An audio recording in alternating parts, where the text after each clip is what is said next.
Olá, seja muito bem-vinda, muito bem-vindo ao canal Trilhas da Luz. Eu sou Elo Compasso, que é quem está lendo o livro Cartas de Cristo para vocês e a idealizadora desse projeto, o Trilhas da Luz. Um canal onde o objetivo é levar conteúdos de expansão de consciência e curiosidades desse mundo espiritual, místico que nos envolve. Hoje nós vamos dar continuidade à carta 6 deste livro. Se você quer adquirir o livro físico para me acompanhar aqui, para ter ele em casa, para sempre dar uma olhadinha, dar uma lida nos ensinamentos, o link ele vai estar aqui na descrição, tá certo? Se você ainda não deixou seu like aqui para mim, já deixa seu like, isso ajuda demais ao canal crescer. O YouTube entender que esse conteúdo é relevante e enviar para outras pessoas. Também, se você não é inscrito, já se inscreve aqui no canal e ativa o sininho para receber as notificações sempre que tiver conteúdo novo, tá bom? E também deixa um comentário aí para mim, eu adoro ler os comentários dos vídeos. E deixem sugestões, o que vocês querem ver aqui, que eu vou adorar preparar conteúdos para vocês. Então, vamos começar?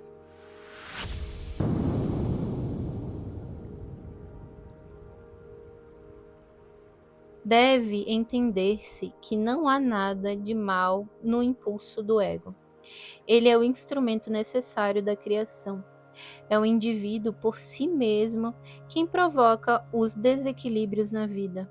Ao dar ao impulso do ego o pleno controle de sua personalidade, sem pensar ou ter consideração por outras pessoas.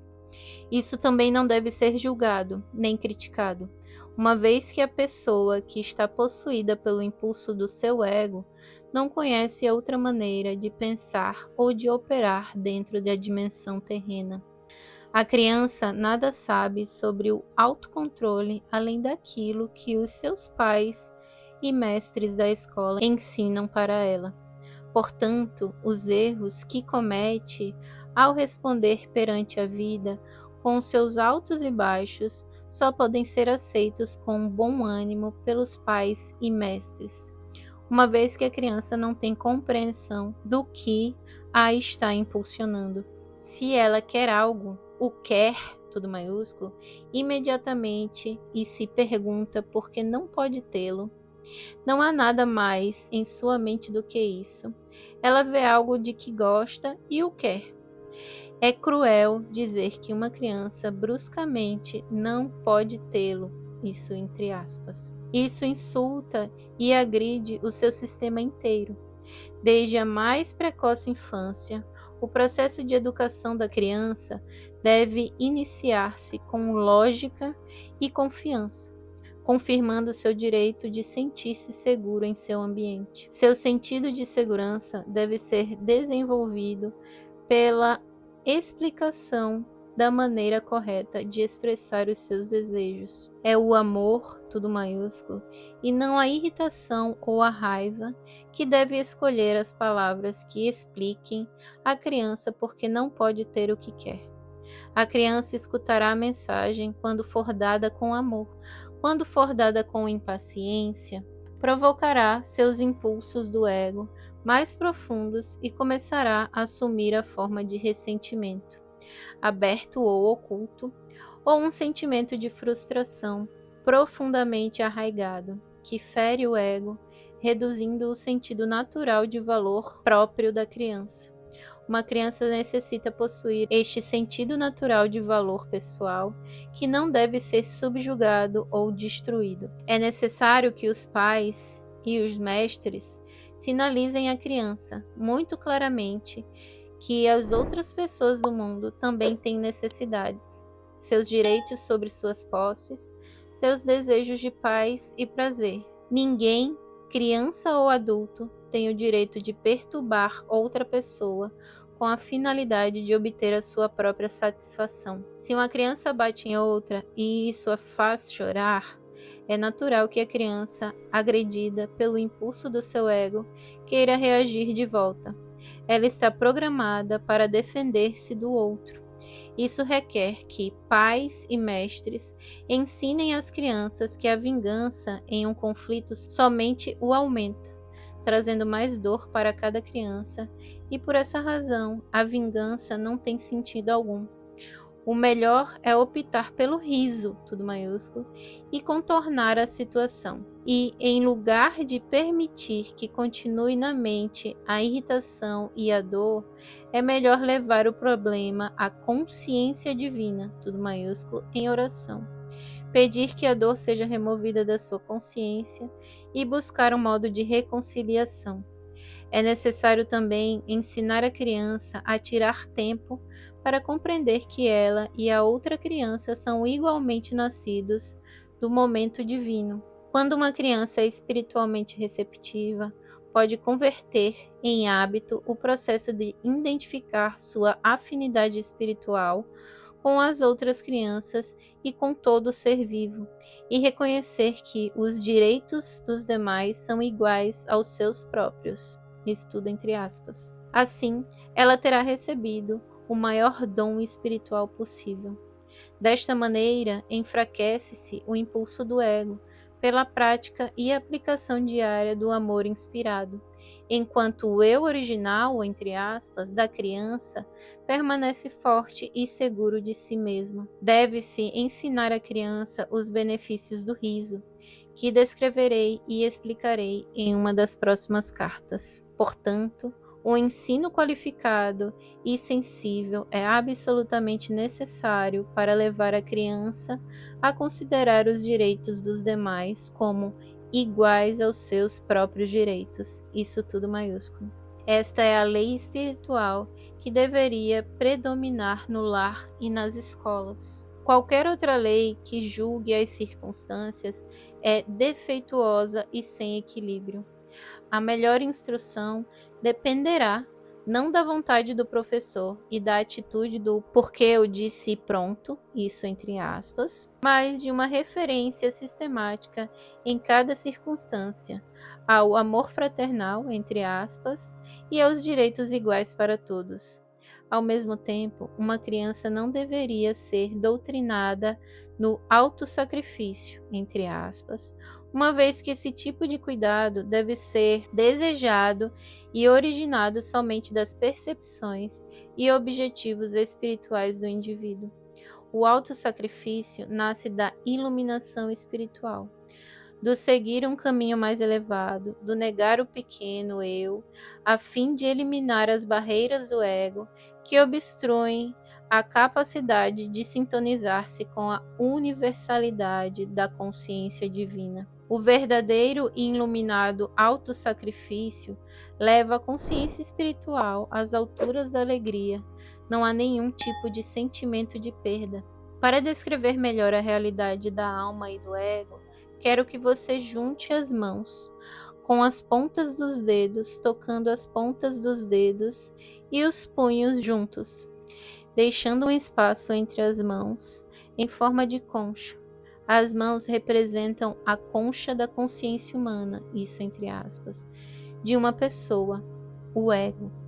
O espaço, tudo maiúsculo, entre as mãos, representa corretamente a alma, tudo maiúsculo, nascida da consciência pai, mãe, vida, isso entre aspas, no momento da sua concepção.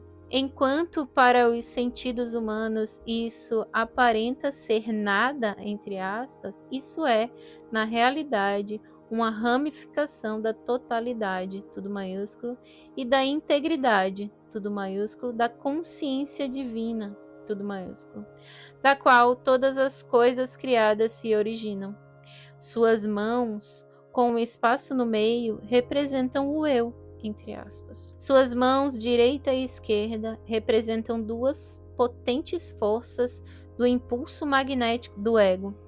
Elas representam as forças de ligação-rejeição, entre aspas, mas, ao mesmo tempo, elas são a representação das energias físicas que a ciência conhece como magnetismo, ligação e repulsão, entre aspas. Agora, a partir da sua mão esquerda, dobre a mão direita, fechando-a, e visualize que a utiliza para conseguir o que quer da vida, entre aspas. Ela representa também o que sua consciência humana percebe como atitude ambiciosa, entre aspas, perante a vida. Concentre-se nesse exercício e observe que sua mão direita representa a força magnética da natureza, o vínculo, a atração, a gravidade evidente em toda a natureza. É a fonte de todo querer, entre aspas, e desejar. É o impulso magnético que está sempre direcionado para conseguir o que seja necessário ou muito desejado e prazeroso na vida.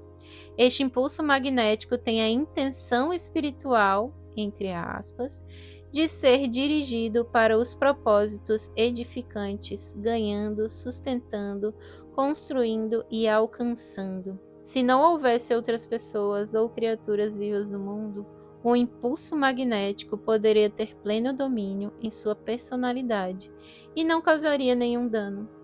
É somente quando se tem que levar em consideração as outras pessoas, entre aspas, outros seres vivos, ou suas posses, ou os seres queridos de outros, que o incontrolado impulso magnético que atrai, liga, agarra e retém, tudo isso entre aspas, se torna uma doença da personalidade, se não está equilibrado com as necessidades de todos os outros seres vivos. Agora retorne suas mãos à posição original, formando uma concha com a mão esquerda. Então leve a sua mão esquerda para trás e visualize que ela representa o impulso magnético, entre aspas, de repelir, empurrar, esbofetear ou defender-se de qualquer invasão não autorizada de sua propriedade ou posses, ou qualquer ataque sobre sua pessoa, família ou trabalho. Essa mão esquerda representa o impulso magnético de rejeição, entre aspas, cuja intenção espiritual, entre aspas, é de assegurar privacidade e segurança em sua vida. É uma arma legítima quando sua sobrevivência física ou emocional está em jogo. Contanto que você sempre lembre de que cada ação sua é um padrão eletromagnético de atividade, atração barra repulsão, em consciência que repercute e no final se exterioriza na forma de um ataque similar sobre si mesmo. O aborrecimento pode vir sobre a forma de uma crítica por parte dos seus pais, professores ou chefe, e as palavras de autodefesa que afloram a sua mente e saem da sua boca são palavras do ego, completamente motivadas pela autodefesa, expressando o impulso magnético de repulsão e rejeição. E quando suas palavras egóicas de ataque se incendeiam num discurso irado, assim também o ego de seu rival é igualmente ameaçado e surgem dele ou dela palavras de autodefesa contra você. O que pode ter começado como uma ação adulta necessária, apontando algum erro ou uma maneira melhor de atuar, tudo isso entre aspas, frequentemente é entendida por um ego sensível e autocentrado, como um ataque pessoal. O que deveria ter sido um instante de crescimento transformou-se em um tempo de conflito, raiva, possíveis lágrimas, ressentimento contínuo e mútua hostilidade. Em situações como essas, inesperadas, rápidas e desnecessárias, se gera um conflito na mente, expressado em palavras, mesmo em ações, que se perpetua através do ressentimento e do ódio. Lembre-se de que cada atividade mental, o pensamento e as reações emocionais de atração e repulsão são todas energias criativas da consciência. Essas energias da consciência criam as formas desagradáveis que repercutem, desenvolvem a direção do caráter e afetam os relacionamentos em geral e o meio ambiente. E elas reduzem a vitalidade do corpo, conduzindo diretamente a uma sensação de mal-estar físico, a uma infecção viral ou uma doença crônica. Quando é atacado de algum modo, o caminho mais elevado, um caminho unicamente de repercussões construtivas, é o de recordar que você pode chamar instantaneamente a consciência divina, tudo maiúsculo, da qual receberá imediatamente proteção em qualquer eventualidade. Todavia, isso só é possível se você puder ir além do impulso magnético de resistência do ego, estudo entre aspas, com a perfeita segurança de que a consciência divina, tudo maiúsculo, atende cada uma das suas necessidades. Agora volte sua mão esquerda para sua posição original, junto à mão direita. Perceba que durante o exercício, o espaço, tudo maiúsculo, entre as mãos, permaneceu espaço, tudo maiúsculo. Ele não esteve envolvido em nenhuma atividade de suas mãos. E assim é com a sua alma, tudo maiúsculo. Quando seu ego está ocupado, segundo após segundo, sempre e para sempre em alerta para realizar as suas necessidades e para defender você de qualquer aborrecimento. A consciência divina, tudo maiúsculo, de sua alma, tudo maiúsculo, fica oculta, ainda que esteja sempre em seu interior. Quando estive na Terra, falava com as pessoas sobre o reino dos céus, entre aspas. Eu disse que ele estava dentro de cada um. E assim é.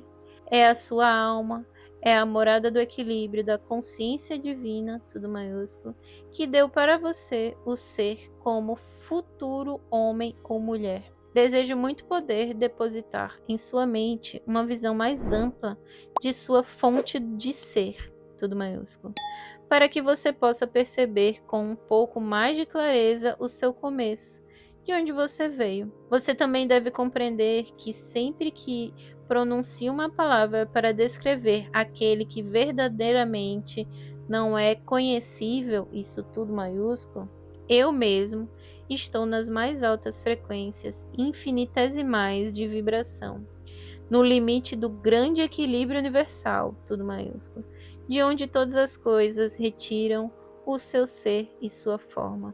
Se eu falar de uma montanha, uma imagem virá à sua mente, porém você não conhecerá a imensidão de sua estrutura, a resistência de sua rocha, os seus barrancos, picos e cavernas, a neve que a cobre a cada inverno, as cascatas caindo em mananciais quando se derretem as geleiras. Para que você tenha um vislumbre da grandeza da montanha, eu teria que entrar em uma descrição detalhada de cada canto e recanto. E mesmo depois da explicação verbal mais detalhada, você teria somente uma imagem mental para sua inspiração. Você ainda não conheceria, tudo maiúsculo, a montanha. Se eu falar de um furacão, posso trazer à sua mente a imagem das árvores dobrando-se em direção à terra, arqueadas pelos fortes ventos, os muros desmoronando, as vigas quebrando, os ladrilhos e telhados voando, janelas destroçadas, carros virados e grandes árvores arrancadas. Porém, até que o tenha experimentado pessoalmente, você nunca conhecerá a força e o ruído daquele vento, o estrondo da alvenaria caindo e o terror que gera no coração das pessoas que têm de suportá-lo. E assim é quando tento descrever para você aquele, tudo maiúsculo entre aspas, que deu o ser a toda a criação, tudo maiúsculo. Você pode apenas imaginar, mas não pode saber, tudo maiúsculo. Você começará a ter alguma ideia do que tento explicar somente depois de ter experimentado por si mesmo tudo o que eu disse a respeito. Portanto, não deixe que ninguém que tenha lido minhas cartas discuta com quem quer que seja, ou negue a verdade do que estou ensinando, ou rejeite as minhas palavras, pois eu digo verdadeiramente que vocês não podem conhecer plenamente aquilo que ainda não experimentaram. apenas aqueles que me seguirem com aceitação e fé na meditação diária, na purificação da consciência e na oração fervorosa, pedindo iluminação, no final obterão vislumbres cada vez mais profundos e, portanto, experiências daquilo a que a criação mesma pode dar acesso, a consciência divina. Talvez você se pergunte, qual é a diferença entre a consciência universal e a consciência divina? A consciência universal, tudo maiúsculo, é o reino universal do espaço, tudo maiúsculo, onde ninguém pode entrar ou acessar, uma vez que ele, tudo maiúsculo, permanece em um estado de equilíbrio e de energia autônoma. A consciência divina, tudo maiúsculo, é a reunião dos impulsos originais dentro da consciência universal, tudo maiúsculo, que foram liberados para converter-se na atividade e na substância da criação no momento do Big Bang, tudo maiúsculo. Impulsos, tudo maiúsculo, se dividiram na explosão e então se reuniram num estado de mútua retenção. Estavam destinados a trabalhar para sempre no reino criado, separadamente se manifestando como energias ou em conjunto, retidos em equilíbrio. É somente nesse reino da consciência divina, tudo maiúsculo, que a ciência pode penetrar. Talvez o parágrafo seguinte explique isso com maior clareza. Eu vou parando por aqui. Nós daremos continuidade nessas explicações no próximo episódio, tá certo? Eu desejo a todos ótimas reflexões sobre tudo isso que está sendo dito aqui, sobre essa questão do ego. São questões bem interessantes para a gente analisar, até para a gente pensar como é que estamos criando, né, nossas crianças para transformar esse mundo em um mundo melhor para todos nós. Então é isso. Um beijo grande. Eu sou um outro você.